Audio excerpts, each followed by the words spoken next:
একটা মজার বিষয় বলি, অসংখ্য মানুষের ওভার থিঙ্কিং, নেগেটিভ থিঙ্কিং, অরিস বা দুশ্চিন্তার কারণ এটি নয় যে তারা ব্যাপক চাপে আছে, নানান ধরনের চ্যালেঞ্জে আছে, সেটব্যাকসের শিকার হচ্ছে, অনেক কাজ তাদেরকে করতে হচ্ছে, এটি না। বরং তাদের ওভার থিঙ্কিং, নেগেটিভ থিঙ্কিং বা দুশ্চিন্তার কারণ হচ্ছে তারা তাদের চিন্তাকে সচেতনভাবে নিয়ন্ত্রণ করার চেষ্টা করছে। কেন আমার সাথে হবে? কেন এই ধরনের চিন্তা এখন আসছে? কেন আসবে? কেন এভাবে চিন্তা করছি আমি এখন? আপনি যত বেশি আপনার চিন্তাকে সচেতনভাবে নিয়ন্ত্রণ করার চেষ্টা করবেন, এর মাত্রা আরও বাড়তে থাকবে। তাহলে কি করতে হবে? Just be a silent observer.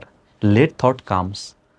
এটি আসবে। চিন্তা একটি কন্টিনিউয়াস প্রসেস। এটিকে আসতে দিন। এটিকে যদি আপনি এটির বাধার কারণ হয়ে দাঁড়ান, যে এটিকে দমন করার চেষ্টা করেন, রেসিস্ট করার চেষ্টা করেন, এটি পারসিস্ট করবে। এর মাত্রা আরও বাড়তে থাকবে। তাহলে কি করতে হবে? জাস্ট সাইলেন্ট অবজারভার হয়ে জাস্ট অবজার্ভ করুন কোন ধরনের চিন্তা আসছে, কেন আসছে, and let it go. Just level it and let it go. Level it and let it go. Don't try to control it consciously. Okay? This is the simple solution to prevent your overthinking, worries, or negative thinking.